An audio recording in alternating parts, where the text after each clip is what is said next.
For centuries, visionaries and adventurers have dreamed of carving a canal through the heart of Nicaragua, a waterway that would connect the Atlantic and Pacific Oceans and forever alter the map of global commerce.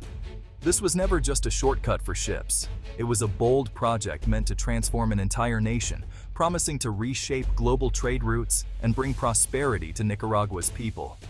The idea stretches back to the days of the Spanish conquistadors, who gazed across Lake Nicaragua and imagined mighty ships crossing from ocean to ocean, linking continents and empires.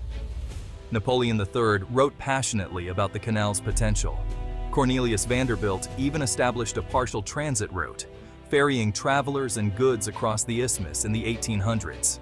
Yet, despite grand plans and fleeting attempts, a true sea-to-sea canal through Nicaragua always remained just out of reach, an unfulfilled promise. In the 21st century, the dream was revived, this time bigger, bolder, and carrying a staggering $50 billion price tag, capturing the world's attention once again. A Chinese billionaire, a hopeful Nicaraguan government, and the promise of a canal 3 times longer than Panama's. This was a partnership that sparked both excitement and skepticism. For Nicaragua, this was more than just infrastructure. It was a declaration of national ambition, a chance to step onto the world stage and claim a brighter future. The stakes were enormous: prosperity or disaster, hope or ruin, with the lives of ordinary Nicaraguans hanging in the balance. The canal story is one of deep contrasts: progress versus preservation, local dreams clashing with global interests, and the ever-present tension between development and nature. It could lift millions from poverty, offering jobs and opportunity, or it could cause irreversible damage to communities and fragile ecosystems. As we explore this ambitious vision, we must ask ourselves, does it represent a feat of human ingenuity, or is it a cautionary tale about the dangers of unchecked ambition and the cost of progress? The answer, much like the winding path of the proposed canal itself, is anything but simple or straightforward. This is the story of Nicaragua's Grand Canal dream, a vision that continues to inspire, divide, and challenge a nation.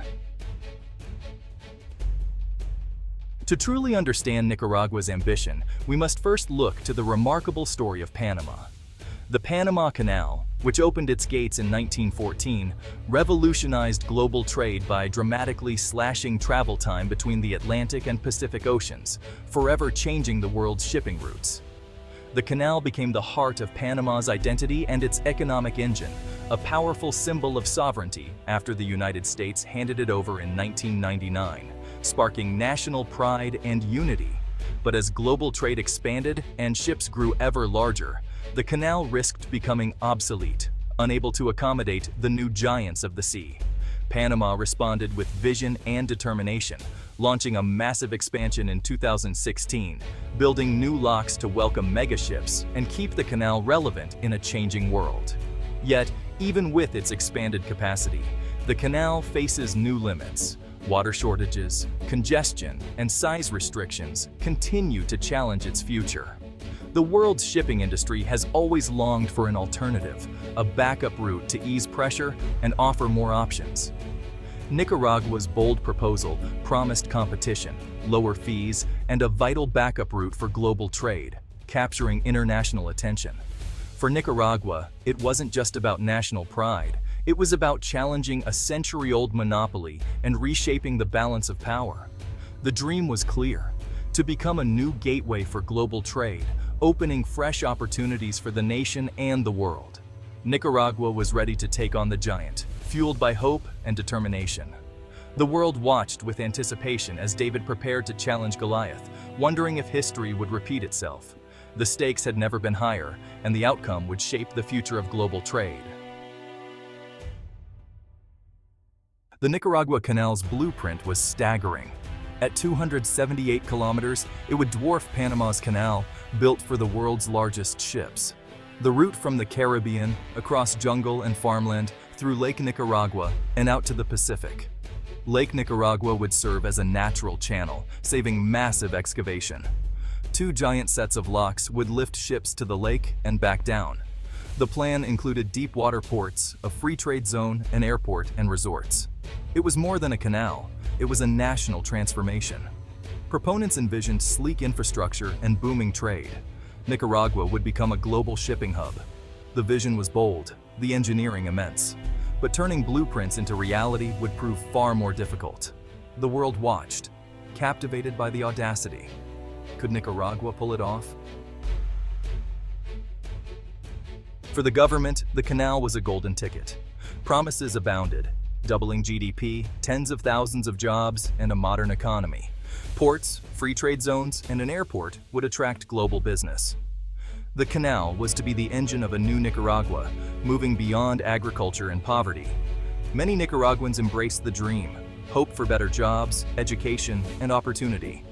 The government's message was relentless: progress, pride, and prosperity. The canal symbolized a nation seizing its destiny. Critics were told the sacrifices would be worth it.